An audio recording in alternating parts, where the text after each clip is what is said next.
Good afternoon, everyone, and welcome along to today's quiz. This is the quiz to test your knowledge for International Accounting Day 2025. So I'm Michael, I'm going to be presenting this afternoon. So it's just a chance for you to test your knowledge this afternoon. So nothing serious. So if you need a bit of a recap, the recordings are available should you want to look back at maybe one of the areas that we've covered. This is the second time we've run this quiz. This one's going to be a little bit different because we did have a technical problem with one of the sessions last week, meaning we were unable to run it. So we're going to knock that part of the quiz that we had planned in. We're going to knock that off today's session. So it might be a little bit quicker today as well. As normal, housekeeping wise, you don't need a microphone. If you do have one, if you enable it, you will find it's muted during today's session. There is an opportunity to submit your questions and your comments as we go.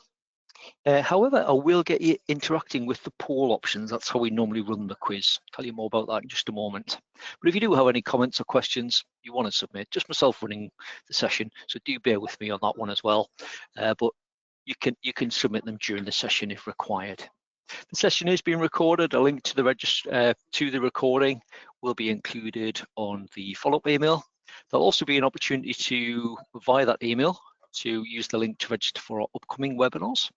Our next badge, which starts on Tuesday next week, we're going to be looking at corrections. So we're going to cover things like customer corrections, correcting journals, correcting bank transactions, and also we've got a separate session on the VAT session, VAT, or the impact that corrections has on the VAT return. So if you are interested, do get yourself signed up for that. Again, the link will be included on the follow-up email. So this is what we've actually covered during International Accounting Day 2025. So there were originally 4 sessions. We didn't get a chance to run Sage Connect last week, so we're going to sort of take that bit out of the quiz session today, because some of you, well, nobody will have attended that unless you attended in week 1. So we're going to knock that round out of the session today. Now, how the quiz will work, we're going to use the polling facility within the webinar platform that we use. You'll get a poll window similar to what we got on screen there with a number of options, just a case of you choosing, clicking submit, and then that will be your answer. Now, we don't keep score. If you want to keep your score, you can do that. So we run through some questions, we run through some answers, then we've got 3 rounds essentially in today's session. So do keep track of your own score if you'd like. As I say, there'll be normally 4 rounds. We're going to knock out round 3 today because we didn't get a chance to run that session last week. There is the final round. We tend to run just an anagram in that one. See if you can work out how it relates to International Accounting Day. And then tell you a little bit about additional support, give you an idea of what we've got coming up webinar wise, and also if there are any outstanding questions, I'll try and pick those up for you as well. Right, anyway, let's get stuck in. So round 1 is going to be about bank feeds. So we'll pop on the first question. I'll pop that on your screen. And the question is, bank feeds can be used even if your bank is not compatible with automatic feeds. So is that true or false? Well, bank feeds is something Abby ran you through. So bank feeds can be used even if your bank is not compatible with automatic feeds. Is that true or false? Now, what we normally do is I'll wait till I get a good percentage of you having voted for the answers. And when I get that, rather than wait for everyone to answer that, I'll just close the poll down. I'll quickly share the results with you as well.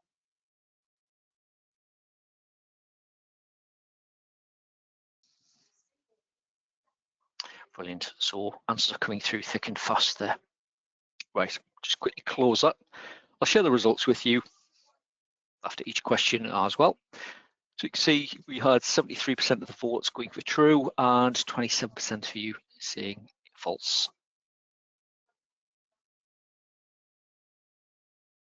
So we'll run through 4 questions in each round. We'll then go through the 4 answers. Question 2. Which type of record can you split transactions across when creating a rule? So bank feeds, when you create the rule, which of those can you split your transactions across? Can you split it across a nominal code? Can you split it between customer records, supplier records, or bank records?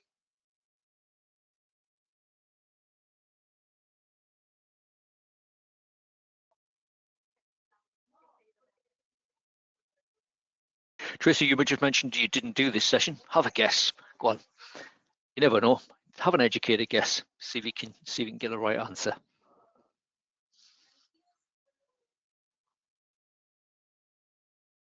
Again, there's no pass mark for these as well, just to see what knowledge you've gained during the sessions.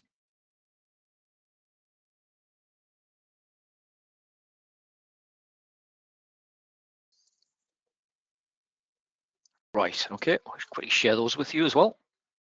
So majority of you going for a nominal record, 4% of you going for customer records, and about a third of you going for bank records. So you find out very, very shortly. Question 3. So question 3, bank feeds is a one-way link and does not send information from Sage Accounts into your banking software. Is that true or is it false?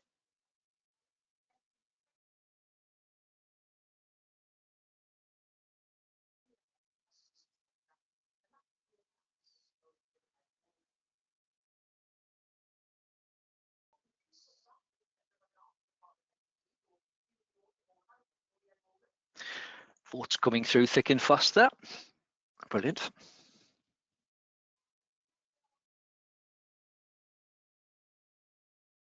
Let's close that down. Share the results with you. So everyone voted for true. One more question and then all will be revealed. So question 4, last question of the bank feeds round. So question 4, how many bank feeds rules can be set up for each bank account? Is it A, 100, B, 200, or C, 300?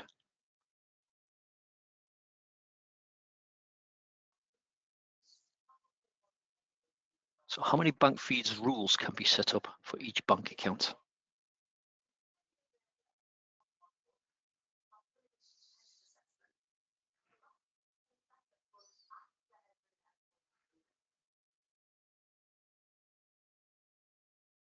So who was listening intently to Abby when she mentioned this one?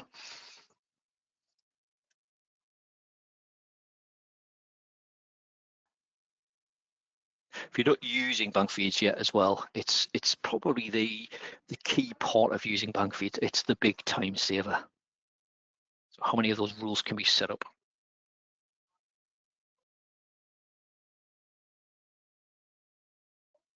Share the results with you. So 15% of you going for A, 100, 23% going for B, 200, and 62% of you going for option C, 300.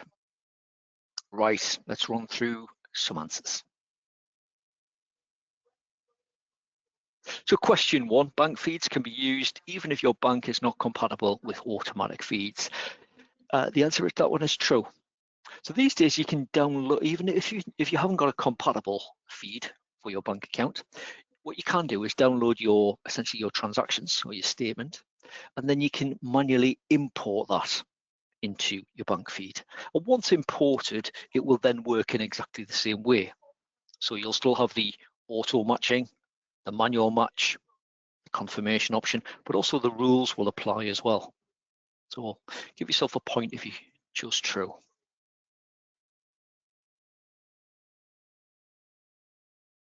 Question 2, which type of record can you split transactions across when creating a rule? The answer to that one is nominal record.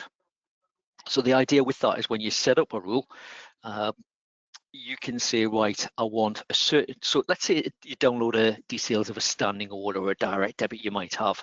You might allocate that and want it allocated to more than one nominal code. So I think the good example that Abby uses is if you get your energy provider. So if it's gas and electric, they're the same provider, but you want to split them between two different nominal codes. You might do it for other reasons as well, such as loan repayments. That's quite a common one, but really anything like that. So you can split it either by value or by percentage, and it's not just between two nominal codes, it could be more than that. Just depends on however many you have. So again, give yourself a point if you got that one.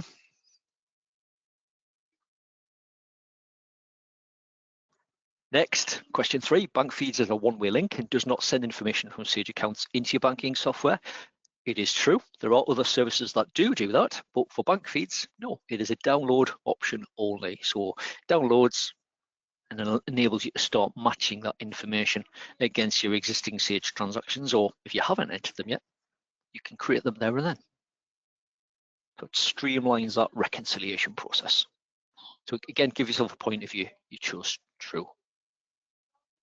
And the final question in the bank feeds round is how many bank feed rules can be set up for each bank account? It's 300. So again, this is the big time saver. The more rules you have, the more automated transactions are going to be processed for you. So potentially, let's say you have 3 bank accounts, each with a feed, potentially 300 on each, 900 transactions could be processed automatically. They don't have to be regular transactions either. With a rule, it can be as long as it recognizes something about that transaction. So it doesn't have to be a regular, like a fixed value, such as, like a direct debit or a standing order might be.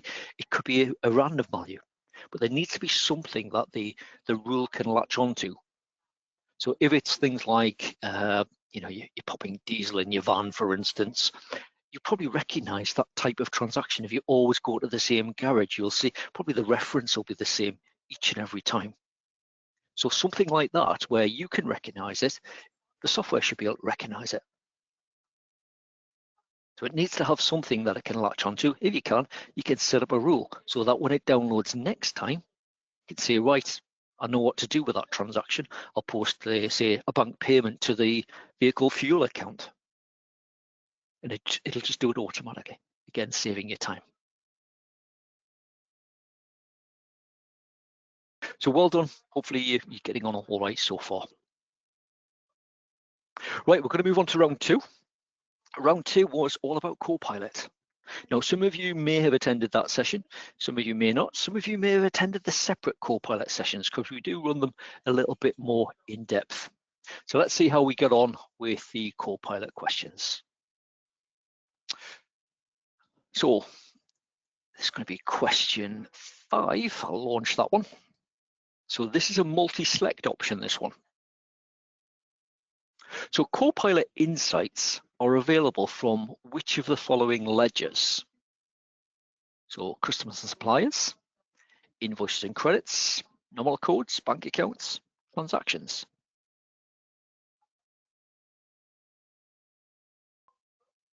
So which of those ledgers include a Copilot Insights option? Now, prior to 32.1, it was actually called Copilot Insights. And that button has subsequently had its name changed to just Sage Copilot in 32.1.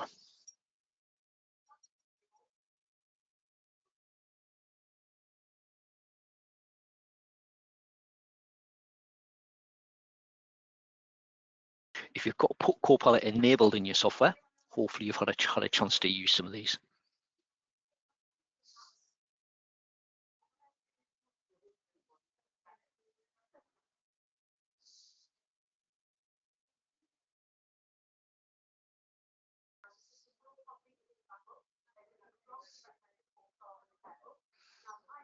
Give you a little bit more time to think about that one and get your votes in.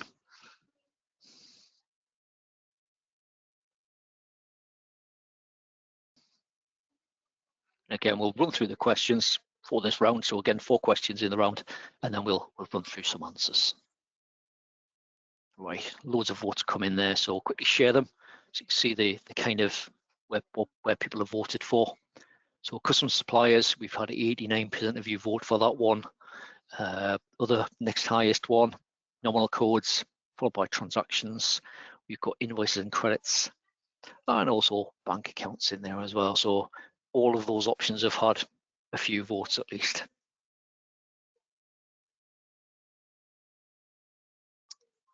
Right, on to question 6. So question 6, Report with Copilot builds reports based on the audit trail summary. Is that true or false?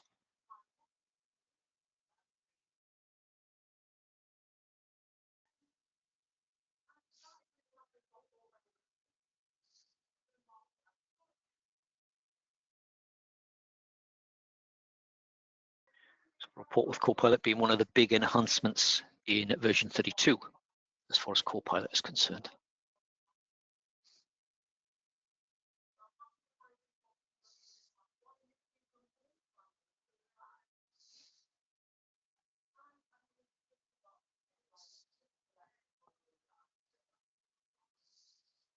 Right, okay, excellent.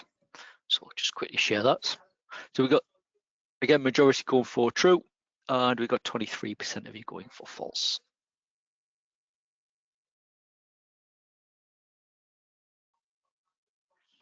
Two more questions, and then we'll run through some answers.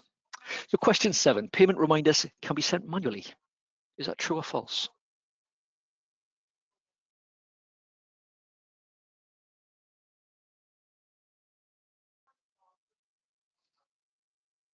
Payment reminders being the most up-to-date enhancement to Copilot. So if you need payment, if you want access to payment reminders, you need to be on version 32.1.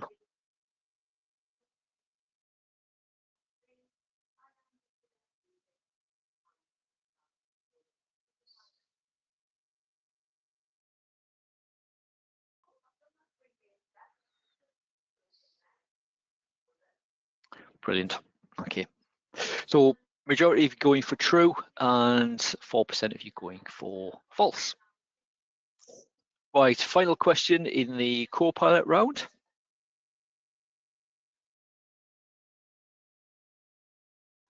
And it's question 8.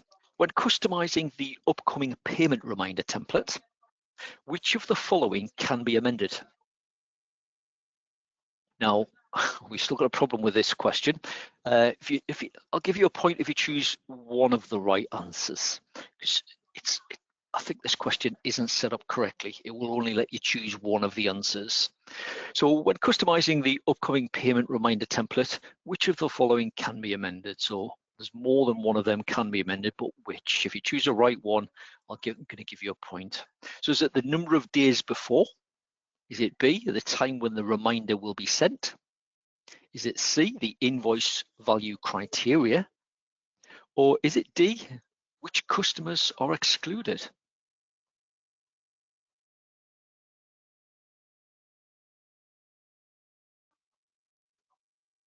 So specifically when customizing the upcoming payment reminder template.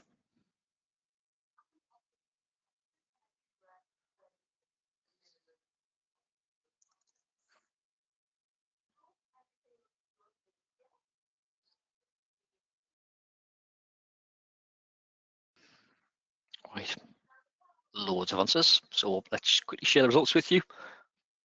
So 42% of you going for A, 46% going for B, 4% of you going for C, and 8% of you going for option D, which customers are excluded.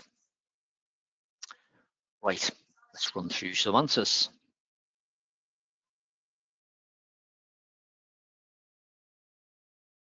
So question 5, Copilot Insights are available from which ledgers? They're available from customer suppliers, normal codes, and also transactions.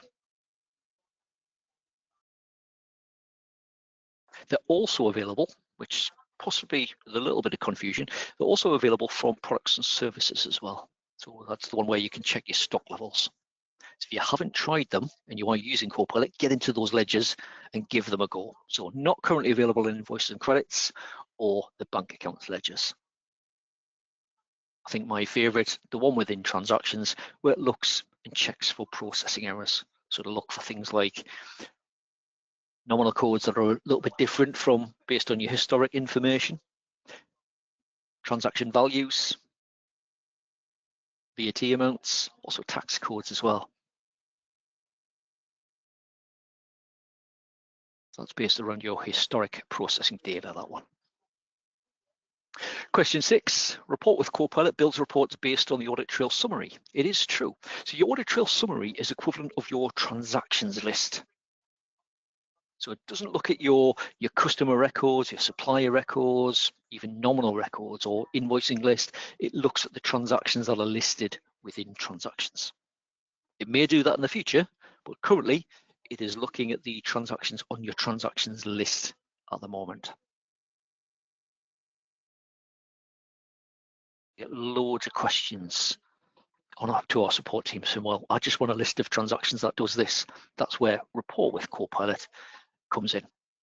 So you can, any reports ledger within your software, if you've got Copilot enabled, you'll have either a report with Copilot on your toolbar within reports, or if you're on 32.1, it'll say just Sage Copilot. Click into that and then you can type in your query about what you want that transactions list to actually show. And it should generate that report for you. Next, question 7.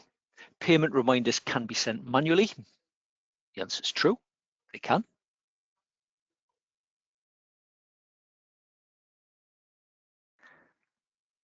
Obviously, the big win is sending them automatically so that you don't need, other than get your involvement at the start when you're setting that up and you're setting your criterion things for it being sent out automatically. Other than that, you don't need to get involved with it. It'll just, as and when payments become due or overdue or they reach a certain point beyond the due date, it will handle that automatically for you and send out the appropriate email.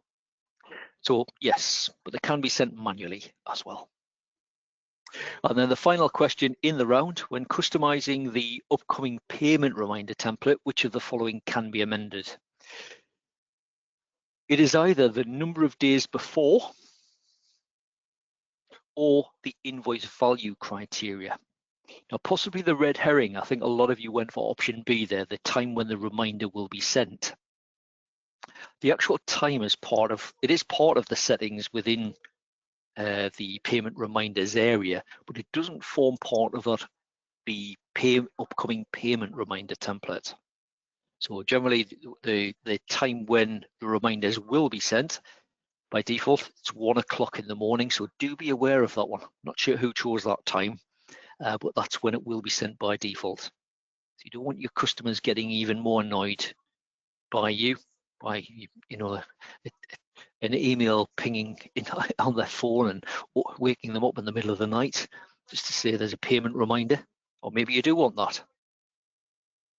But by default it will be 1, so you can change that, but you can't change that on the template. That's just the core settings on the payment reminders area itself. Right, so round 3 is the one that we're not running today. So we'll pop across to round 4, if I can find the right one, which is Matt's round, which was AI document capture.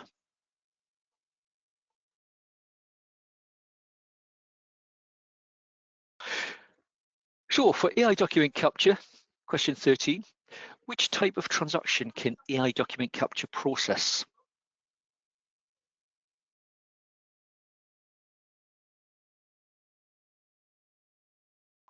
Sorry, I've done that again. Just bear me one moment. I'm 1 step ahead. Right, I'll pop the poll on your screen. That might help. I'll find the right question.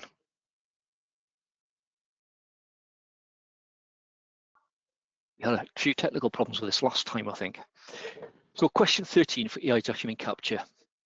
Let's launch that and pop it on your screen there. I might have just given this one away. So which type of transactions can AI document capture process? Is it bank payments, purchase invoices, purchase credits, or purchase payments? So select all that apply, click submit.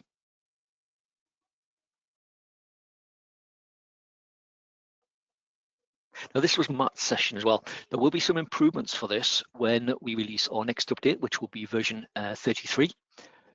We don't have a release date for that one yet. There will be an enhancement to AI document capture, quite an important one as well. I'll tell you more about that one when we start running through the answers.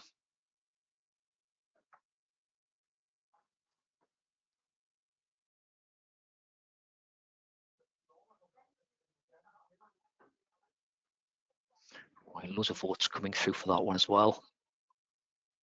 Okay, let's quickly run through the answers that you're given.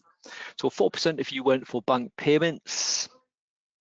Everyone went for purchase invoices. Possibly giving away that one on the slide. C, 96% of you went for purchase credits and 4% of you went for purchase payments.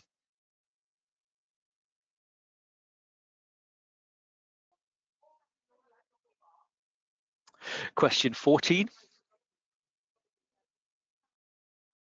How can documents be uploaded to AI document capture? So this is a multi-select option as well. So is it via email? Is it manually? Or option C, transaction email?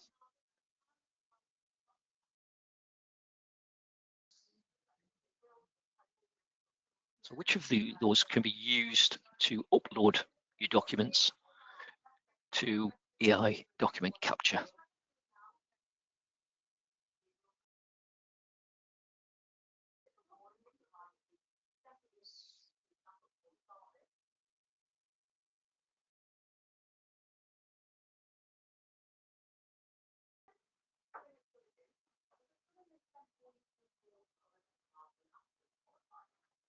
All right, loads of answers coming through again. Let's close that one. I'm going to share the results with you. So 88% of you going for email, 83% of you going for manually, and 33% of you going for transaction email. A couple more, and then we'll quickly run through the answers.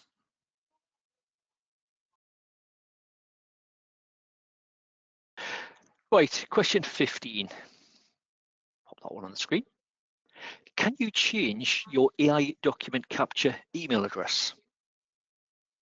So is that yes or no?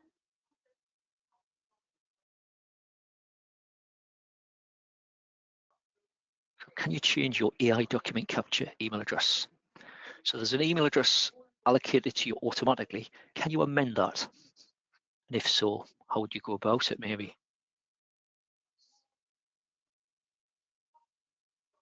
It's got a 50-50 chance if you're not sure.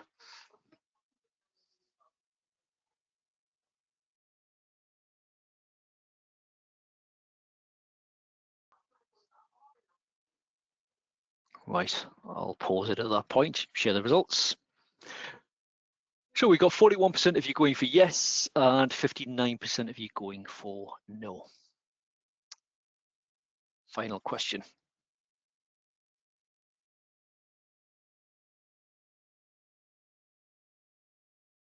So last question in the quiz today. Question 16, what should you do if AI document capture can't read a document? Should you just A, resubmit the same file, B, manually enter the invoice, C, contact sales support, or D, convert the file into a spreadsheet and then try again? So what should you do if AI document capture can't read a document?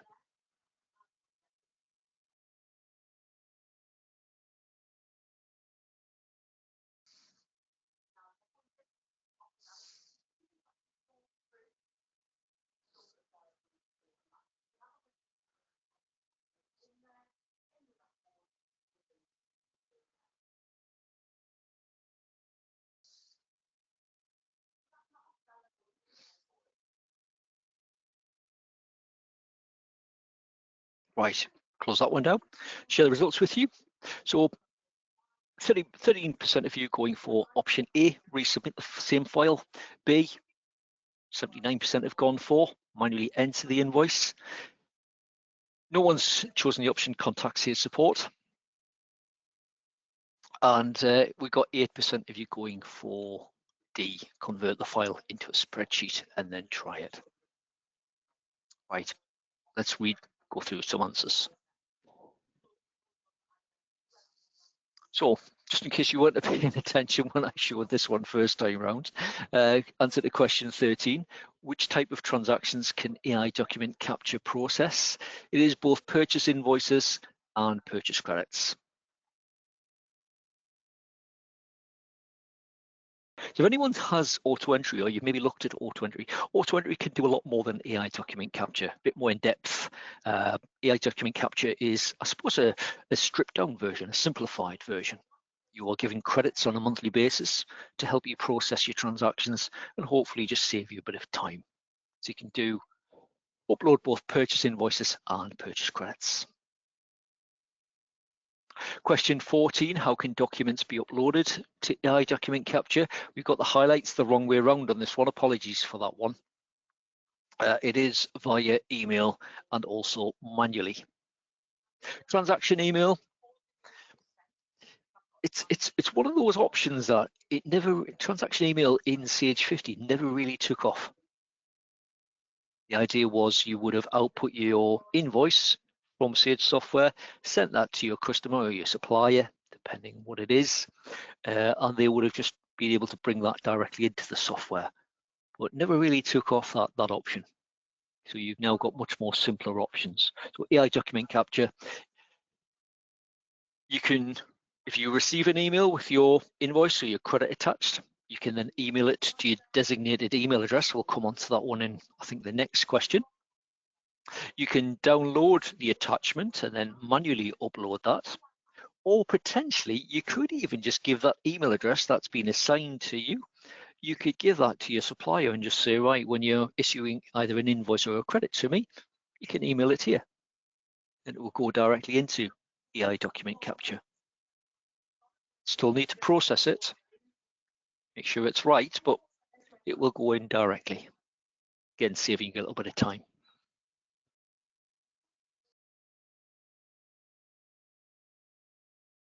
Question 15, can you change your AI document capture email address? The answer to that one is no, you can't. It is allocated automatically.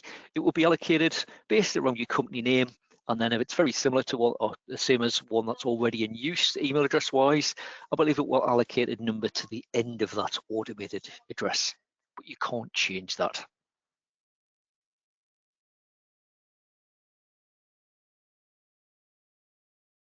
And then the final question, what should you do if AI document capture can't read a document? Well, if it can't read it, pretty pointless resubmitting that. Just not going to read it. Also, if you've in the past, if you've imported your document, and you might come across this issue where you've imported a document, you've processed it, and for whatever reason, if you need to restore a data backup to take your data back to a certain point in time, it won't let you upload the same document. So it avoids that duplication normally, but because of that, avoiding the duplication, it means that if you need to re-import the document, you've got to go and find the original one and delete that first, and then you can import it. But the easiest option, if it can't read a document, literally option B, just manually enter it.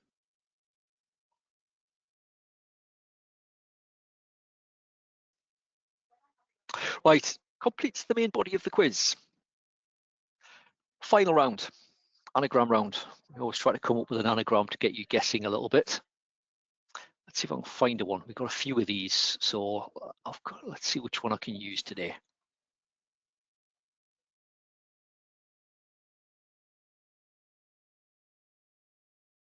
We'll use this one.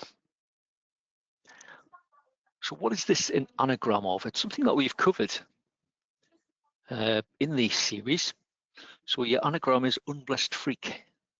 What's that an anagram of? See if you can work that out. If you know, pop your answer in the questions panel. See if you can work that out.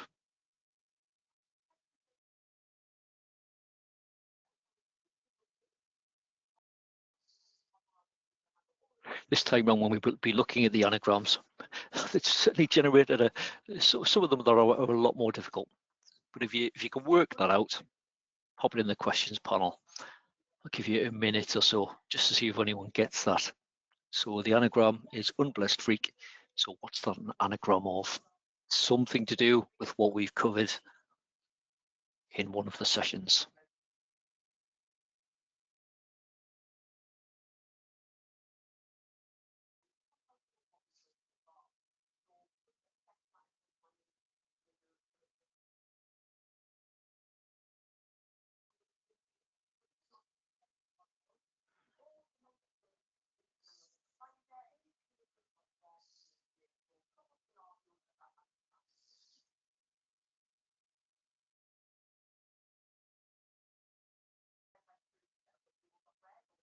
See if anyone can get it.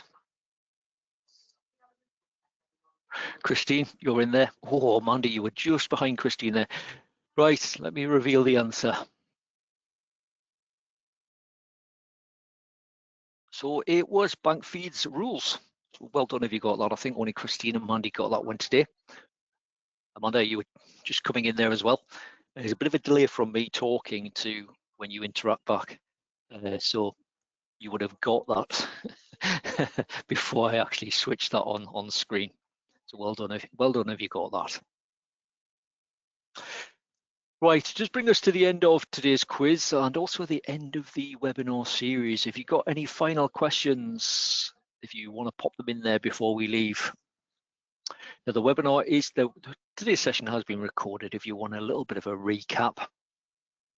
The follow-up email will include a link to the recording. It will include a link to our upcoming webinars and also a link to our recordings page as well. So you should get that within around about an hour's time. Loads of webinars coming up.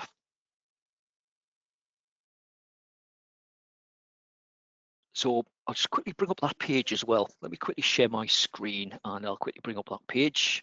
If I can find the right button today, there we go. Let's bring up my browser. We'll get into the webinar page. Again, you sent this link on the follow-up email. So this is our next badging series. We're going to be running this throughout December and January. We're looking at corrections. So customs supply is starting on Tuesday next week. Yes, believe it or not, it is December next week. Bank payments, receipts and transfers, that's going to be covered on Thursday. The following week, we're going to be looking at correcting journals. On the Wednesday of that week as well, we'll be looking at I suppose the effect of correction that the corrections have on the VAT return. So how does it limit it if a transaction is being VAT reconciled or not, and what impact does that have? And then as usual, we always try to test your knowledge at the end with a quiz. So we're running that over the first 2 weeks of December. We'll be repeating those again in January, so don't worry if you don't get a chance, if you're off to see nativity plays or breaking up for Christmas early or anything like that. Plenty of opportunities to attend them. Other webinars, let's have a look at what we've got coming up this week. We're looking at the VAT return tomorrow. We've got Abby going to be running through remote data access. If you've never used remote data access before, great tool to have in your bag. It means that potentially you can access Sage accounts from another PC from another location. Now we try to get that in early, although we didn't quite get it in. Actually, we did. I was going to say we try to get it in before the bad weather comes. So hopefully, if you were hit by the snow last week, you would have had the chance to have that set up. So it's a good option. It means that potentially it gives you the opportunity to work from other locations. That's included as part of your subscription that as well. Laura's going to be running through the basics of entering product invoices. We've got a one in December as well for entering service invoices. Matt's going to be taking you through importing transactions. We've got the VAT return part 2 on Thursday. And then if you do want to find out more about Copilot, then you can find out more on Friday. We're running a dedicated session for it. So loads of sessions. Do get yourself registered if you are interested. Remember that link is included on your follow-up email. You should have that in the next hour. Right, back to the slides, and let me quickly thank you for attending. As usual, there will be a little survey pop-up as you leave. If you can take a minute to complete that, it'd be really appreciated. The follow-up email will be with you in round about an hour's time. If you've got any thoughts, ideas that you want to share with us, topics maybe that you'd like to see covered going forward, formats about certain webinars, do you like the quiz sessions or not, any feedback at all, always welcome. If you take that minute, as I say, we always appreciate that. Right, we don't have any additional questions from any of you today, so what I'll do, I'll just end the webinar at that point, and hopefully you'll get yourself registered, and we'll see you on some of the other webinars that we're running this week. Many thanks.